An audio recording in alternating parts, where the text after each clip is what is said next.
గొల్లపూడిలో బొమ్మసాని సుబ్బారావుని మైలవరం టీడీపీ అభ్యర్థి వసంత కృష్ణప్రసాద్ మర్యాదపూర్వకంగా కలిశారు.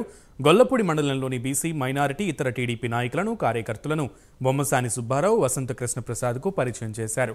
500 మంది టీడీపీ కార్యకర్తలు బొమ్మసాని నివాసానికి చేరుకుని వసంత కృష్ణప్రసాద్కు స్వాగతం పలికారు. మైలవరం నియోజకవర్గంలో పార్టీకి సంబంధించిన యంత్రాంగాన్ని కలుసుకుని తదుపరి కార్యాచరణను తెలియజేస్తానని వసంత కృష్ణప్రసాద్ అన్నారు.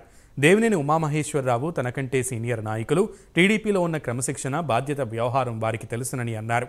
మైలవరం నియోజకవర్గం టీడీపీ నాయకులు, కార్యకర్తలు అందరం కలిసికట్టుగా పనిచేస్తామన్నారు. మైలవరం అసెంబ్లీ టీడీపీ టికెట్ తాను ఆశించానని బొమ్మసాని సుబ్బారావు అన్నారు. అయితే టీడీపీ అధిష్టానం ఏది చెబితే దానికి కట్టుబడి ఉంటానని చెప్పారు. బూతు స్థాయి బాధ్యత తీసుకుని వసంత కృష్ణప్రసాద్ గెలుపుకు కృషి చేస్తానని సుబ్బారావు చెప్పారు.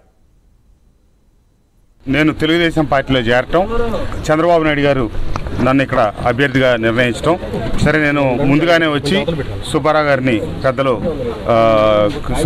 కలిశాను. మళ్ళీ ఈరోజు కూడా వచ్చి ఒకసారి కలిసి వెళ్ళటం కోసం వచ్చాను.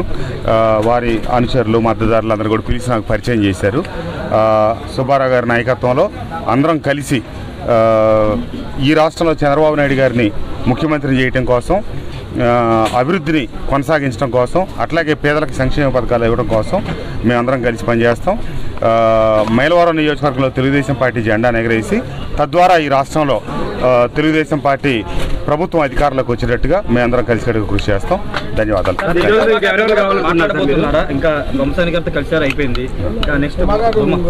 అందరూ కలుస్తానండి. నాకేం వ్యక్తిగత విభేదాలు లేవు. అందరికి మాకున్న ఎంత రాజకీయ విభేదాలే. అవసరమైన రోజు తప్పకుండా నేను ఉమ్మగారిని కూడా కలుస్తాను. ఒక్కొక్కరు అడిగితే చెప్తాను. మీరు వైసీపీలో ఎమ్మెల్యేగా ఉన్నప్పుడు టీడీపీ క్యాడర్ మీద అనేక మంది కేసులు పెట్టించారు అనే ఇది ఉంది. నేను ఎవరి మీద కేసులు పెట్టించలేదండి. ఆ కొండపల్లి సంఘటనలో మటుకు ఒక 5 గంటల పాటు కారులో లాక్ వేసుకొని ఉన్నారనే ఉద్దేశంతో పోలీస్ శాఖ వారు ఎవరెవరైతే వచ్చారో వాళ్ళు చర్యలు తీసుకొని కేసులు పెట్టారు తప్పితే మైలవరం నియోజకవర్గంలో వసంత కృష్ణప్రసాద్గా ఎవరి మీద నేను ఉద్దేశపూర్వక తప్పుడు కేసులు పెట్టించేది కాదు. ఆ రోజు ఆ కొండపల్లిలో సంబంధించి జీకొండూరులో జరిగిన ఘర్షణలో పోలీసు వాళ్ళు వాళ్ళ సహనం కోల్పోయి 5 గంటల సేపు మమ్మల్ని రోడ్ల మీద నుంచో పెడతారా, మమ్మల్ని ఇబ్బంది పెడతారా కేసులు పెట్టని చెప్తే నేను పెట్టించలేదనే సంగతి తెలుగుదేశం పార్టీ నాయకులకి, కార్యకర్తలకి వాళ్ళందరికీ కూడా తెలుసు. టీడీపీ అధిష్టానం మీ పేరు ప్రకటించాక కూడా దేవినేని ఉమా గారు ర్యాలీ చేశారు. దీన్ని ఎలా చూస్తారు? ఎలా చూడటానికి ఏం లేదండి. వారు అక్కడ ఉన్న కొంతమంది వచ్చి సంఘీభావంగా ర్యాలీ చేద్దామన్నారంట, చేశారు. సంతతో సమస్య పోయింది. నేను కూడా ఈ మైలవరంలో ఆశించడం జరిగింది. నేను ఆ రోజు కూడా మీడియా మిత్రులందరికీ చెప్పడం జరిగింది. పార్టీ ఫైనల్ నిర్ణయం ఏం చేస్తే పార్టీకి కట్టుబడి పనిచేస్తానని చెప్పి.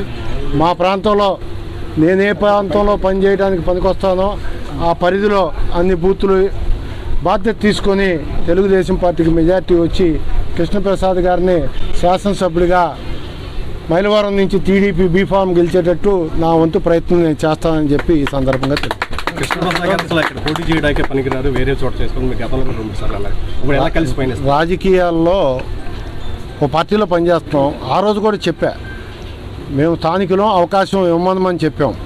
పార్టీ నిర్ణయమే అంతిమ నిర్ణయం అని చెప్పాం.